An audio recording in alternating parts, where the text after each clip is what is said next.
Hey, lovely friends, welcome to another Lissa vlog. Today is Sunday, March 8th.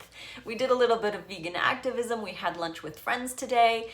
And in this video, I want to chat a little bit about how I feel is the best way to talk to others about veganism, about your lifestyle changes, and pretty much about anything that somebody could debate you with or ask questions about. So let's get to that in this video.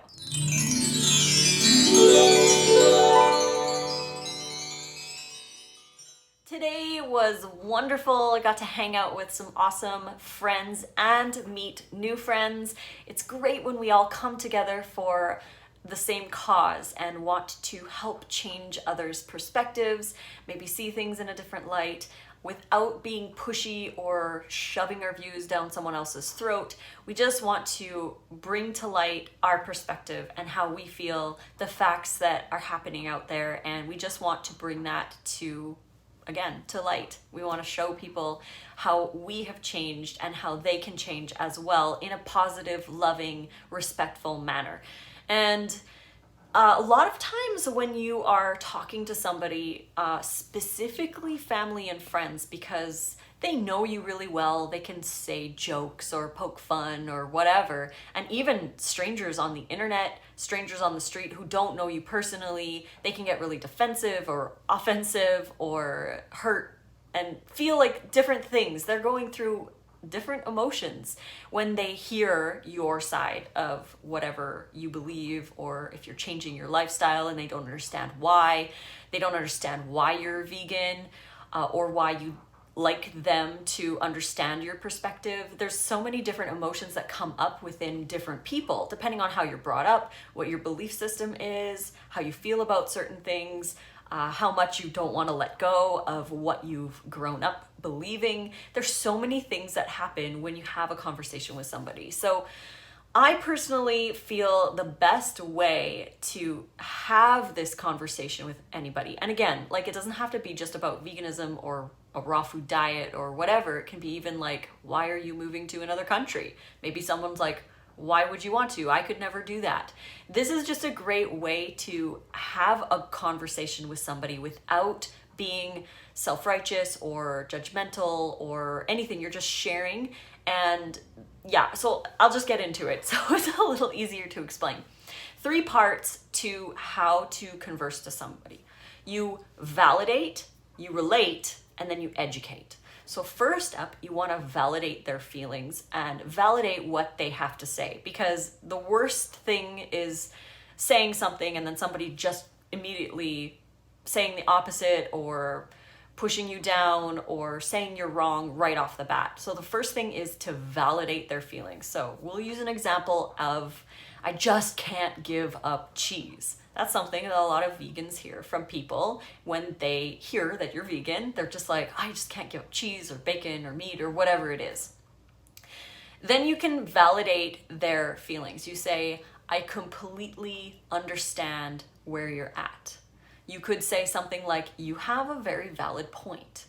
Say something that will validate how they're feeling, because they're feeling this thing. Their feelings are real. It's not fake or anything. It is formed from their beliefs and from their upbringing and their culture and everything. So they have these feelings, and it's not our place to discount them. We need to validate their feelings. So first you validate, you let them know that they're heard, that they're respected, that what they're feeling is real and not fake. Because if you say, oh, don't feel that way, you shouldn't feel that way, immediately you are using a form of gaslighting by saying, like, you're crazy for thinking that way, which isn't a great way to start a debate, which brings up walls on their side. So you want to validate them, let them feel heard and respected.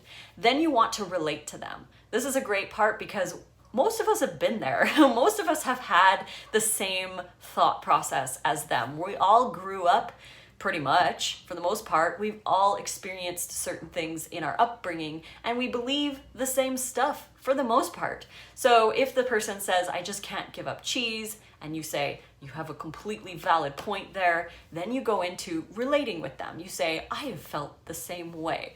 I used to think that I could never give up cheese.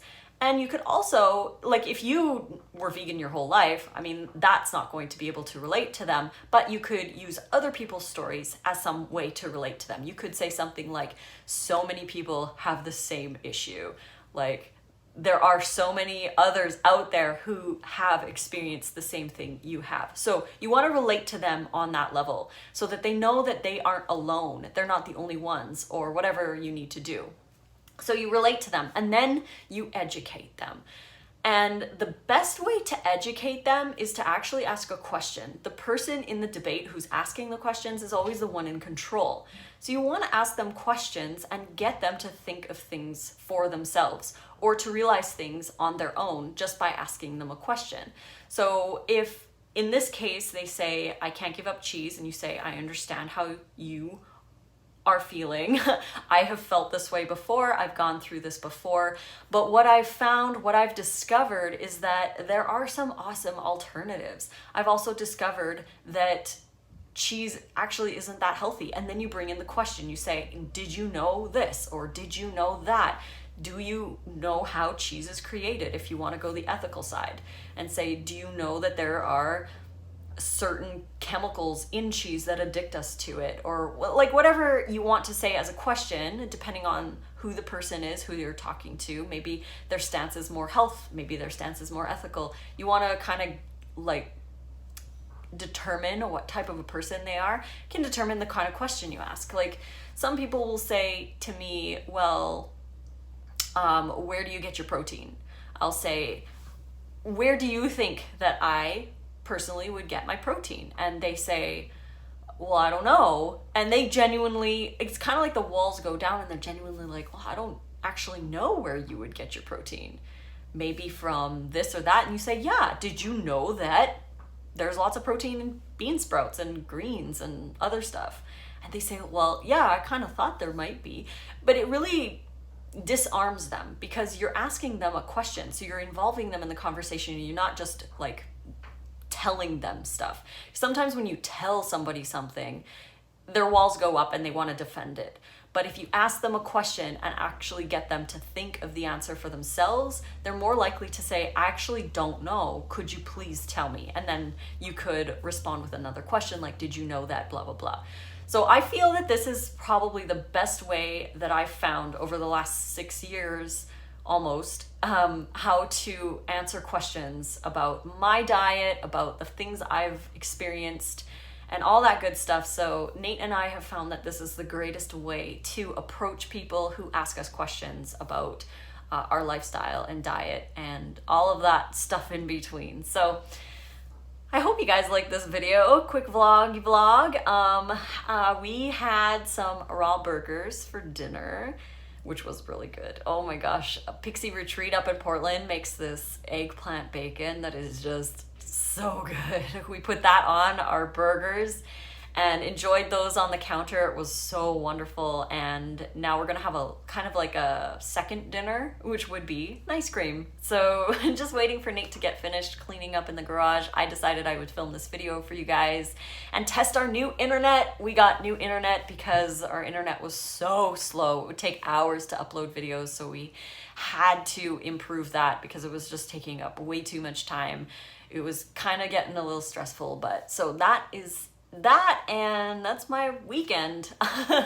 Yesterday was a great day. We just cleaned the house and did some stuff together. And then tomorrow starts full on hardcore, same old.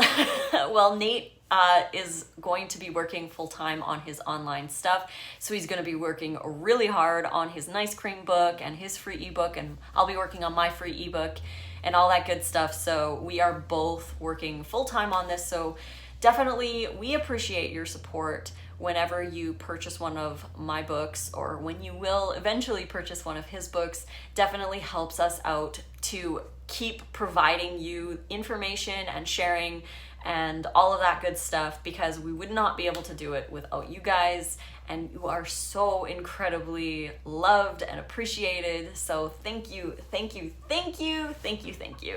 If you haven't grabbed one of the books yet and you were thinking about it, the ebook links are right here at this link here. And the print versions are available in the description box below.